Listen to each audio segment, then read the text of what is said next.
Яагаад зарим хүмүүс жингээ амжилттай хасчаад тэгээ тодорхой хугацааны дараа буцаа жингээ нэмждэг юм бэ? Энэ тухай олон ярьдаг. Энэ тухай би нэг гаргалгаагаа тайлбарлая. Өнөөдрийн кофе бол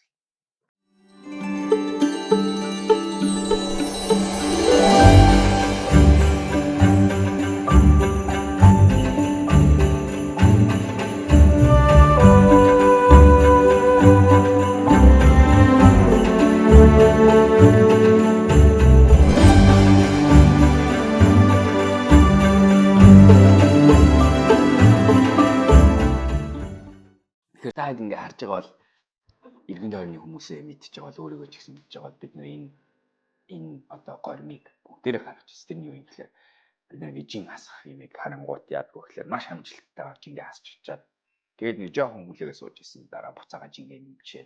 Буцаагаад нөгөө нэг гаргасан үрднүүдээ хайцсан. Гэхдээ энэ зөвхөн жинч биш. Янз янзын амьдралын бусад зүйлүүд ч гэсэн яригдсан. Тэр нь одоо согтуурлахын дараа хасах, англи хэл сурч эхлэх, нэг зүйл рүү нэг шалгалтанд бэлдэж эхлэх, нэг ажлыг шин зүйлийг оролдож үзэх гэмээр ном бичиж эхлэх гэх мэтэр. Би ингээд сүлээд ингээд иргэн тойрондоо шин зүйлийг хийж эхэлж байгаа амьдралдаа айгүй юм том хэмжээний өөрчлөлтийг хийж байгаа хүмүүсийг харахаараа миний нэг хардаг, ажилдаг зүйл бий болсон байх лээ. Тэр хүн нэг жилийн дараа хаана байх вэ харах гэж хичээдэг. Яа гэхээр нэг удаа хүн зоригтойгоор шийдвэр гаргаад тэгээ ирч хүчээ ашиглаад өөрчлөлтийг гаргах бол гоё зүйл. Гэхдээ сонин зүйл. Надад тэрнээс илүү юу чухал вэ гэхээр тэр хүн урт хугацаанд энэ өөрийнхөө бий болгож буй хувилбараа үүсгэж чадж байгаа юм сайн. Тэгэхээр бидний анхаарах ёстой зүйл чинь юу гэхээр яагаад хүмүүс жин хасчаад ингээд нэмчээд байдаг вэ гэхээр 3 жил явдаг. Нэг нь болохоор бид жин хасах гэдэг рүүгээ маш их энергийг анхаарлыг ингээд хоримтлуулж чадсанараа бид нар тэр өөрчлөлтийг хүргэх рүү шийдвэр гаргаад зорилго гаргаж чаддаг.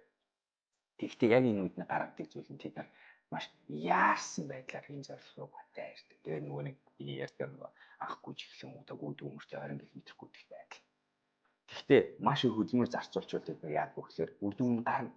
Хүн угаасаа яаж бодсон системийг сэсрэх юм бол нөгөө талаас нь үр дүн гарна.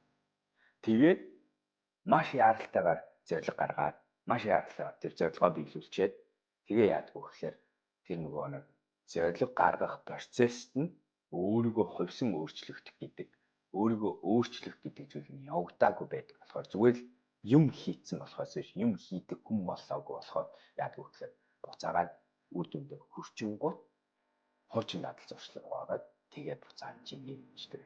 Би физиологийн хувьд тэр дадал болгох, тэр хувьсах, тэр шин жин багтай хувилбар руу шилжих суурин байдаг. Зүгээр л сэгсрээд нэг юм бий болгоцсон байна. Тэгээд сэгсрэлт нь буугаад ирэнгүүт буцаад хуучин буюу болдог. Ийм болохоор маш олон хүмүүс сэтгэлийн хөдлөл гэж ярьж болно. Эсвэл одоо зүгээр яг тухайн үед гарсан гол тэр өөрчлөлтийн шийдвэрийгээ дагаад өөрчлөлтийг бий болгочдөг. Тэгээ харамсалтай буцаад хууч. Тэгвэл миний эсрэг яах ёстой юм гэхээр хоёр зүйлтэй харах ёстой. Нэг нь миний сайн хэлээд байгаа. Тэр өөрчлөлтийн ард бага жинтэй хүн болох нь болохоос жин хасахтаа биш. Тэгэхээр өөрийнхөө өөрчлөлтийн хувилбар дээр анхаарах. Өөрийнхөө өөрчлөлтийн үр дүн дээр өөрчлөлтийг тийм дараачийн хувилбар дээр илүү бага жинтэй хүн гэдэг нь болох. Англи хэл сурч чаддаг хүн болох нь ном бичиж сууж чаддаг хүн болох нь чухал байна.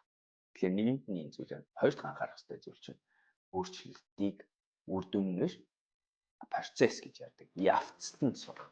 Яг гэвэл явц гэдэг зүйлийг хийгээ сурчих юм бол өөрчлөлтийг бий болгодог арга барилыг сурчих юм бол аяанда тэр өөрчлөлтийг давтамжтайгаар хийх чадвартай хүн.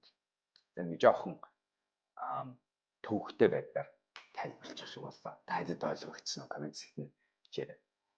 Өнөөдрийн кофе бодол энэ байлаа. Хэрвээ та хэдэд энэ видео таалагдж байгаа subscribe хийгээд тийм учраас бид 7 хоног болгон 2-3 видеог ийм сувг дээр оруулдаг байна. За дараагийн видеоор уулзъя.